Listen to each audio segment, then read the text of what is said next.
The new D-Star repeater in the Greater Triangle area, gang. I'm so excited. And why don't we do a real quick around the table introduction? I'm Martin Brossman, KI4CFS. John Deacon, KB4OI. I'm Jim Adams, K4BRU. I'm Richard Futrell in 4AED. I wanted to start with the story of how this came into existence, our partnership, because I think it's a great story of the power of amateur radio, the hobby, for people who either know it or not. A number of years ago, I bought this little radio. I had been out of the hobby taking care of my parents, and when they passed on, I went, time to get back in. I got this and I went, oh, is there? I was in Virginia at the Ham Radio Shack up there, store, and I said, is D-Star in Raleigh? Looked up and went, yeah, you got D-Star in Raleigh.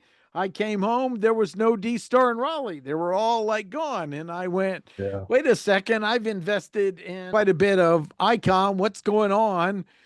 And talked about it, and I got a lot of good luck. There's some projects, and I said, I'm committed to we having D-Star in Raleigh. And this is probably, could be 5 years. I'll look up the date on it.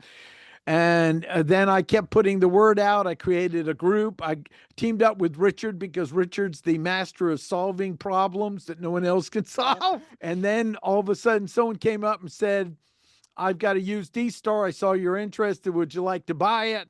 Offered me a price way beyond what I could justify taking a risk on something I knew almost nothing about. And then he was leaving town, and I said, how about this? And he said, if it's cash, I'll take it. That's when I got the 2-meter 440 units. I had no idea what I got. I just looked on eBay and went, well, at least I won't lose too much money if I have to sell it. Then I got it to Richard, who's a master, and he said, we can't find paperwork. We could find paperwork, but apparently what was the password locked out or something, Richard? Yeah, the master password was locked. So Richard was a pit bull and figured out how to do it after countless hours of effort and got in. And then, okay, now what do we need? And then Richard goes, we need cans. And what are these cans doing? And then he said, well, they start at $2,000 to $6,000. Richard, because I was going to say, let's bring it to my house. I'll put an antenna up. Richard, who offered us to use a frequency? Danny or someone? Yeah, Danny Hampton before Yeah, he he passed. said he said we could use a frequency. So that was another big thing we got. And then we hit the wall of cans. So I was on search of cans. We found some that cost too much, or we didn't know about them, or they're wrong frequency. And then that's when you guys come in. So I hand out, you heard about what we're doing, and John or Jim, take it over from there. Yeah, I'll pick it up from here. So, really it came as a conversation as we were on the 210 drive in the morning time. We were always talking on the radio on the mornings, and sometimes Richard's around, sometimes he's not. He's doing a lot of traveling, and we started talking about what we had going on in Franklin County and the grant that we had working through the state. And he said, "Hey, what are y'all doing?" And I said, "Well, we purchased a D-Star unit, and but we don't have a second place to put it. We tried putting it in our original location, and it was too RF dense, and so we had to back up and make some changes there, and had to go with another unit. So we couldn't put the D-Star up there, and luckily Franklin County had some other tower locations that were available, and we said, hey, well, we'll probably go up over here at this location, and through back and forth, I think a little bit between Richard and I through email and some other text conversations and everything. He said, "Hey, let me talk to Martin. Maybe we'll be able to help you out there." And I said, "Well, I mean, that would be great." And we were able to acquire some duplexers. The county project ended up providing the feed line and the antennas and the tower location. So it just all just lined up. From that perspective, the part that didn't line up was the timeline, and it just took a lot of patience to wait on the county. Nothing moves fast in government, but hey, it's still a blessing that we were able to turn around and get a spot, and we're so happy finally that it is up and running and offering those extra services to people in amateur radio. So to have all these different modes around the Franklin County and surrounding areas has just been awesome. So I don't know if there's anything else you want to add, Jim. Jim's been Jim's been crucial in setting this thing up and working many hours, going through a gateway and going through a pie, and we just went round and around. So I'll let Jim give his side of the fun stuff that he worked on. Yeah, over to Jim, the massive self-taught quote expert on this. Yeah. I don't call myself an expert, but about 2 months ago, I started out trying to install the Icom G3.2 gateway on a computer running Alma Linux. And I got it all installed and everything seemed to work, but I could not get it to work with our VPN. It has a routine that tests all your ports and to make sure that they're forwarded properly. And everything worked except the last one. And it's because it's bi-directional. And the way our VPN is set up through the cellular system, you could get a port in, but you couldn't make it bi-directional. So it kept failing that. So I was tackling that for a while. And then talking to John, he pointed out that there was a group putting up another D-Star repeater who was using a Pi-Star. And I'm like, why didn't I think of that? We don't really need all the features of a G3.2. So it took me no time at all to build up a Pi-Star, probably 20 minutes. I already had a Raspberry Pi and got it going from there. And that seemed to work fine. And all the testing from home worked. And I had both those repeaters, the 2010 and the 2000 at one point or another, at my house, testing them with the gateway. And everything seemed to work fine. So then it was just a matter of waiting and getting it installed at the Royal site. And now it's there. VPN is working. Once we get a better and more stable internet out there, it's going to work a whole lot better. But it's working pretty well now, surprisingly enough. And we can't do the Fusion yet because Fusion continuously updates its database right there locally. And that takes more bandwidth than we can afford with both of those running right now. So once we get a faster internet speed, they'll run just fine together. So the next plan after that is to tackle getting Wires X. So that one site, we're going to have Fusion with Wires X and DStar that's gateway enabled.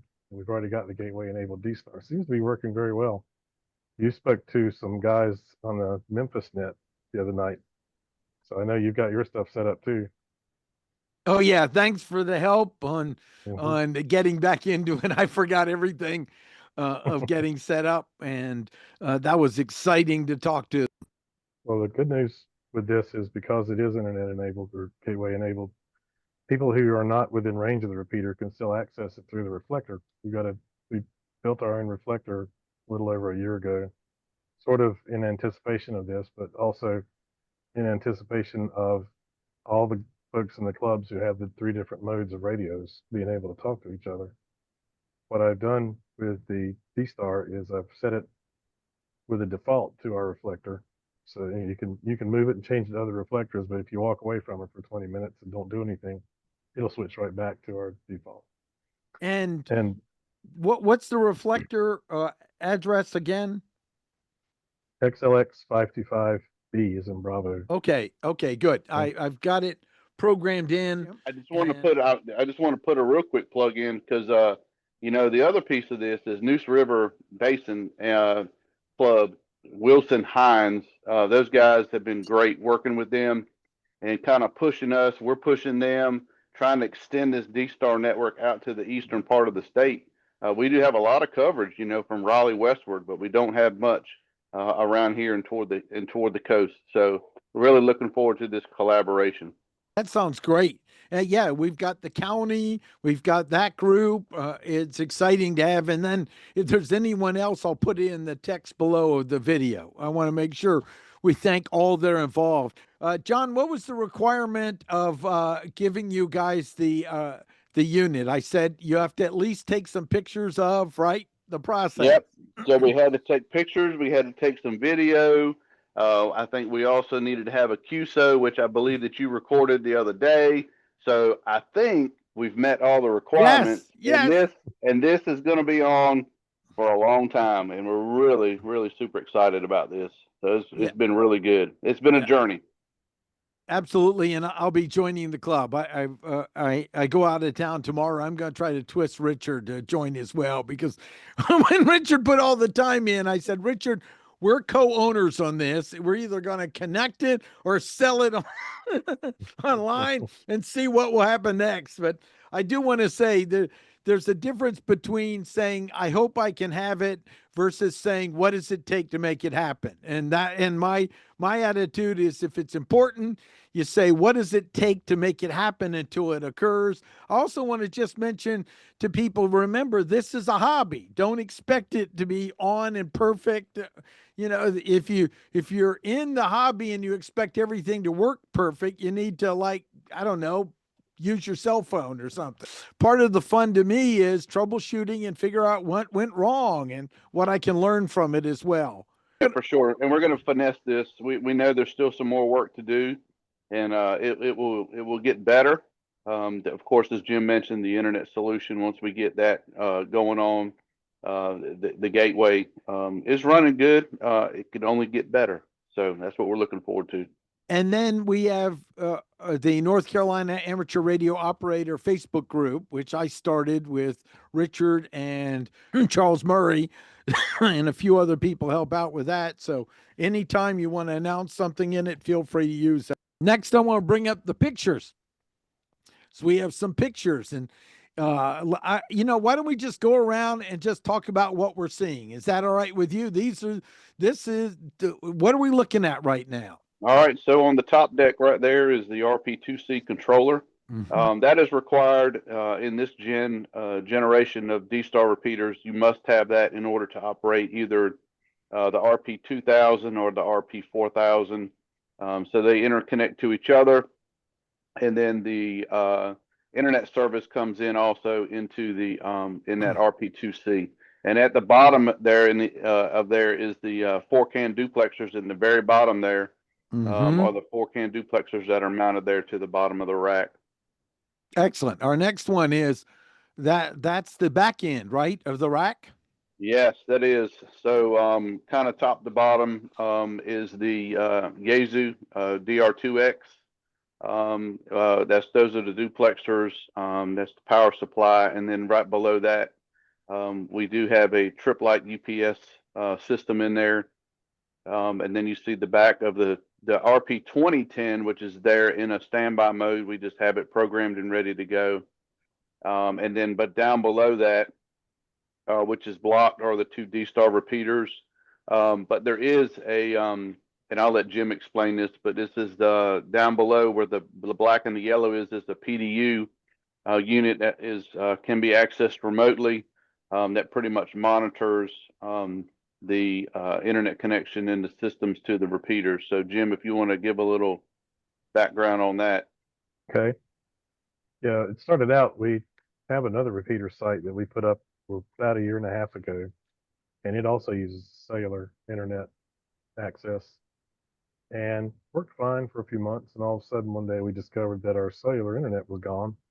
So even though the repeater worked locally, it did not connect to any talk groups or anything. This was a DMR repeater. So someone had to go out there, recycle power to the network. That brought everything back. And all was well and good for a few more months. And then it happened again. And then somebody had to go back out there again. So we came up with the idea of getting this device you see here, this Web Power Switch Pro, made by Digital Loggers. And it's a very fancy power strip. And it sends out pings to pre-programmed sites, and it listens for these pings coming back.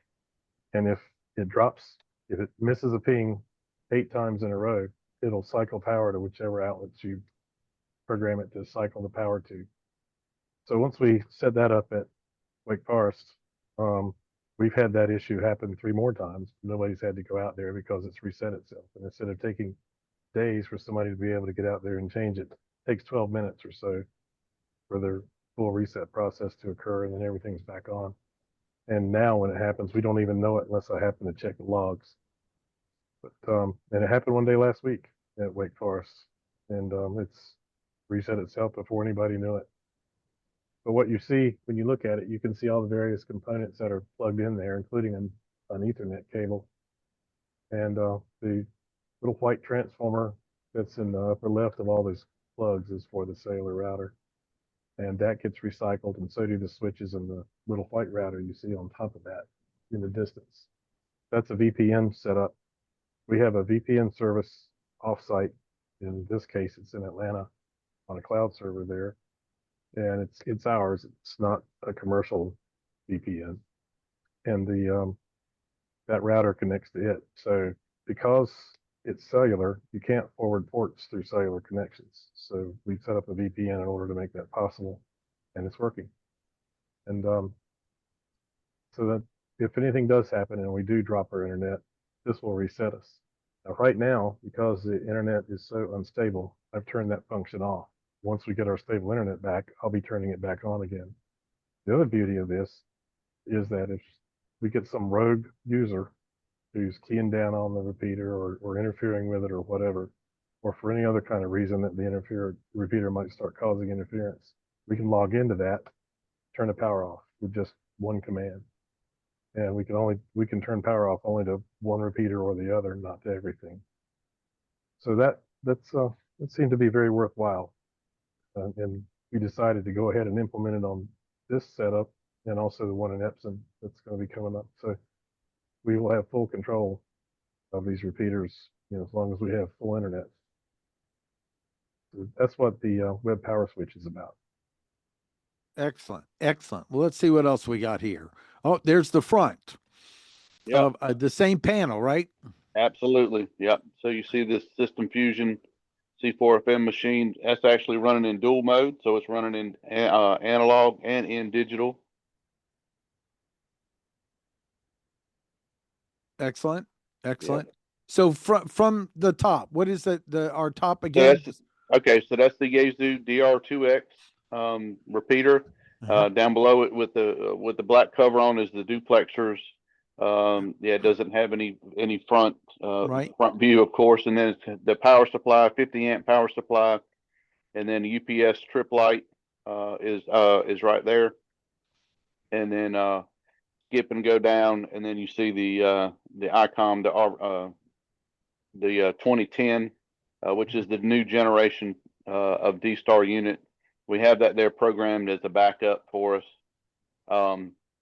And then on that shelf you see was what Jim was just talking about. We have the computer, the VPN router, the switch, the Pi, everything is sitting there.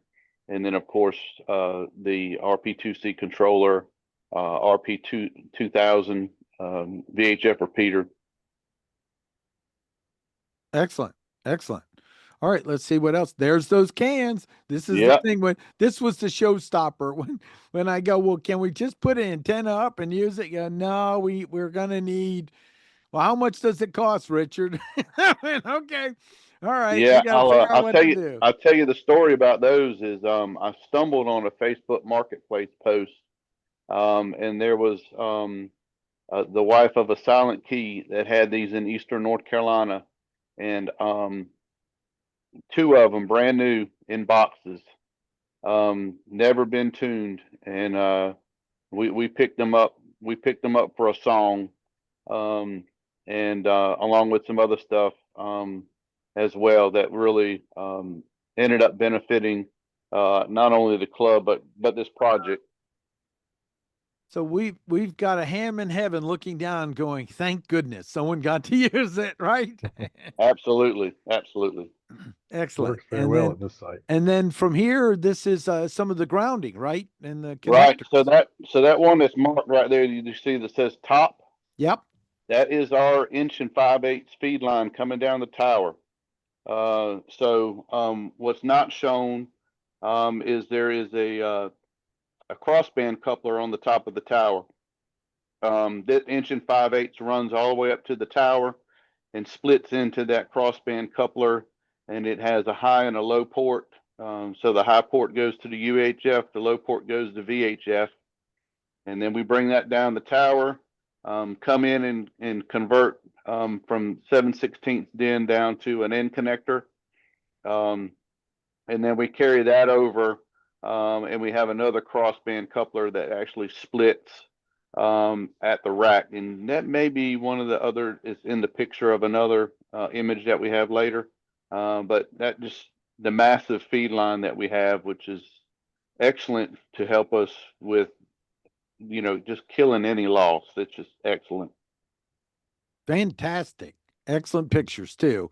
And this another picture of the hookup, right? Yep. So there on the top right-hand side is that coming in, which has our polyphaser on the top bar on the right-hand side. So that's our polyphaser right there coming in, and then taking it down to a RG213 LMR 400 size coax going over to the repeater rack. And this again, obviously, the copper is another protection, right, for Yeah. grounding and stuff. Absolutely. So, this is a county building. They have other things in there, so the many things are super protected with a lot of grounding throughout the building. So, it's a great facility. Excellent. And a big shout out to the county for working with us so that the hams can be available in the event of emergency, because for those that may not know, we are all committed to helping when needed. Absolutely. So Franklin County's emergency management director, Nicholas Thorpe, has been super supportive of us, and it's been just a excellent help. Excellent. Shout out and thanks to him. And then what are we looking at here? This is the outside. This is the outside coming in. So this is all the feed lines that are coming off of the tower, coming under the ice bridge, coming into the building. So to utilize these rubber boots with the clamps, and they come in, and then the various bonding and grounding also that comes off of the feed lines before they come into the building. So you have additional grounds. You have outside, and then you also have inside. Never can have enough ground as long as they're all at the same potential, right? That's right. All right, let's see what else. Oh, I think that's just another So picture. yeah, but hold on right there. Hold on Oh. right there. So on the top, on the right hand side, about almost 3/4 of the way up, you see that little blue box. Yeah. The little blue thing. That's the crossband coupler. Oh. So we come in, and we come in onto the right hand side of that, which is kind of hard to see. And then vertically up and down, there's one of them is a UHF and one of them's a VHF, and that's how we bring that antenna connection into the building. Great, and then we have hands of a Homo sapien there too. that would be Jim. That's my good side. That's your good side. That's good. Excellent. And there he is again. We're working on the machines, right? Yeah. That's it. And then there's Gary Benson, WA4RV G. He's been crucial in helping us do this project. And another guy, Kevin Carpenter, KB4KAC. He's also been a huge help. So lots of different people in the club that have been helping out with this project. Just wonderful stuff. Yeah, just continuation, kind of same picture. Yeah, no problem. Just another angle. Yep. Yep. Oh, and then this is where I wanted to talk about. This is thanks to your help of setting up my Icom 5100. Anything you want to mention about that? Because I'm gonna give that to Jim. Jim, because you were the one that walked me through it. Hopefully I've done everything correct. If not, correct me right now. So, but I think we verified it's good. Go ahead, Jim. That's the correct settings for the repeater. Now, if you had a different repeater you wanted to connect to, obviously you would change the R1 and R2 call signs. The C and the G always have to be in the 8th position. So if it's a shorter call sign, you just add more spaces. The longer call sign, you take away more spaces. But the C and the G, C in this case means that it's a 2-meter repeater, and the G stands for gateway. So the R1 is the repeater itself, and the R2 is the gateway you want to go through. So if you just transmit without those, the repeater will repeat it, but it won't go through the internet. So that's why you need to have those. Excellent. And then you can't see it here, but there are 2 spaces. So if you count, we go 1, 2, 3, 4, 5, and then 6, 7, 8. So there are 2 blank spaces you don't see. Important to understand. And then is that okay? The CQ at the top is under UR? That just means that the UR is a your call, which means whoever the person you're calling. And the CQ means that anybody, you're basically calling anybody. And that's typical when you're going to send it to a repeater. If you were going to make a direct call to another ham using DStar, it's best not to do that through a repeater because the repeater will be in use, but nobody can hear what's going on. So they would not have any way of knowing that the repeater was in use. So this would be better if you wanted to put someone's call sign there, is to do that on the hotspot or something. The My, of course, is your own call sign, and then the Exactly. /5100 is just an extra transmitted note you could put there. And then you said you could also put your location, so it might be call sign. What patterns? It really doesn't matter here, but what is the etiquette often used if I was going to put Raleigh in there? Would I put it before the 5100? What have you seen the most? Again, this is not a critical for using. You only have a few spaces you can use, so you probably put Raleigh instead of the 5100. I got you. I got you. But So anyone has a 5100, this is where I found it under call signs in the menu right there, and brought it up, and I just fumbled around. Actually, I have to tell you, I've loaded up ChatGPT with a bunch of the manuals and I say, come up with the script instructions so I don't have to look through 300 pages of instructions, and it came up with the exact steps to execute. So there's good. that's really fun. And if you guys want to play with it, I'll send you a private link on that. And then, of course, my unit in the car, I've also set up for it. And it's a positive offset, right? Just talk about the basics of this. Okay. Go ahead, Jim. No, was just going to say, I can see that, I think that's a GPS symbol, satellite you have up there next to the SD card symbol. Obviously the time, and looks like you were setting it to record because that's a pause indication. Yep. DV is the mode, and of course 147.210 is the frequency, and duplex plus, and BFOA, I guess. But this is what it's going to look like to you once you've got everything set and you're just talking on it. So, there's, if you, I don't see it here, but if someone were to call you directly, which you don't want to do through a repeater because you just make other repeater users mad. Right. You would push the CS button, and the CS button would automatically take that person's call sign and put it in your UR setting so that you're talking back directly to that person. Like I said, it's great on a hotspot. It's not good on a reflector or a repeater. Yeah, and the DV is, of course, the digital mode, duplex. And when I put it in, it immediately got the offset correct. Yep.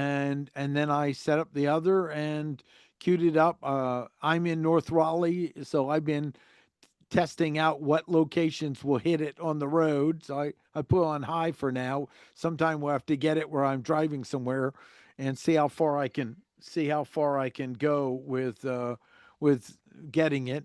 And it looks like someone needs to clean his radio too. But that's that's the highlights. And Well, then a beautiful picture of our tower right here too. If you do kind of get an idea of how far you can go out and around, let us know. We'd like to know how far we're getting out too.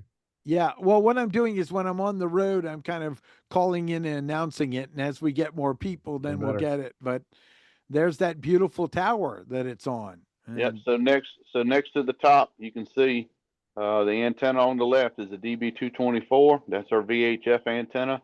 And then the one directly on the opposite side on the right is the 440 Commander 5N UHF antenna. Outstanding. Well, I will put these pictures under the links, and this is what I want to do. We'll do more, but let's get going. And then we talked about kind of a launch. Maybe next week we could have a launch net. So we'll get on that, and then just kind of have a introduction, get to meet and ask questions. I will get this available and also put in the North Carolina Amateur Radio Operator Group. Anything else you want to let people know about this before we wrap up? Well, I think we've been us three have been talking a whole lot. I didn't know Richard had anything to say. Oh, of course.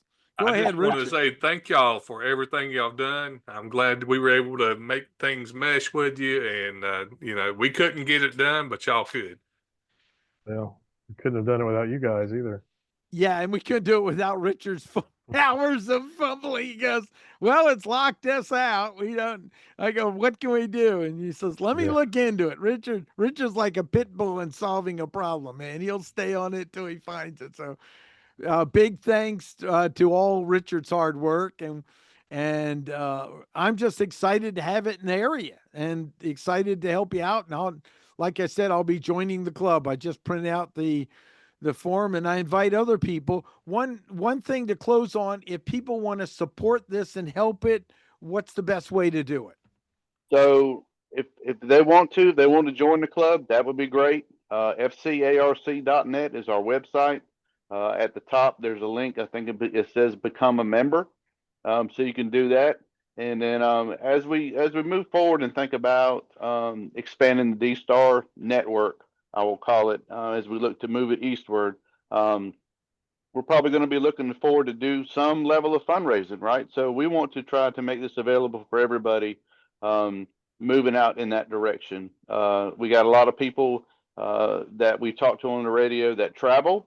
Wilson Hines, for example, AA4RV, he does a lot of driving. He's a truck driver, and he uses his D-Star a lot. So he's limited to where he can use it. And they are looking to do some stuff down in Kenansville. We're also looking for, we have a current opportunity down in Oak Island. We may even have an opportunity in Kinston. So with all of those things, of course, it takes funds, it takes people, it takes the smarts. So we're really looking forward to trying to expand this mode out. You see a lot of DMR, you see a lot of system fusion.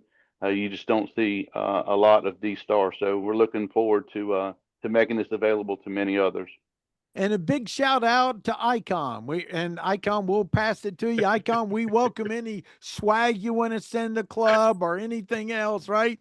We'll find a way to get it out there, because I think nothing promotes Icom better than people using the D-Star system. So I'm sure they're aware of it as well. I'm a big fan of Japan and Japan equipment. We'll put links and look forward if Icom wants to reach out to you. We'll have the links for the club as well. Again, thanks, gang. This was excellent, and let's get another one in a month with, maybe we'll get some more questions we can answer. Absolutely, and we look forward to the official D-Star launch net, and we'll be trying to plan that out and see if we get everybody aligned. And we'll make some posts out. We can get out on our page. You can get it out on your page. We can link it all together, and we'll bring everybody in, and we'll just have a big old party. Sounds like fun. You bringing the beer, John? I'll probably be sitting at my house, to be honest, Richard. Well, at least you know where the beer is in your house. That's important. And the restroom. So the meeting. Excellent. Thanks, guys. I really appreciate it. Proud to be part of the wonderful Ham family. That's, for anyone doesn't know, look it up. This is great people that have a personal commitment to better their community and be available in an emergency. So make sure to we check thank you guys, and we couldn't do it without you, and are glad to have this partnership. We really do appreciate it. Excellent. Thanks, gang. Yeah. All right, for guys. inviting me as well.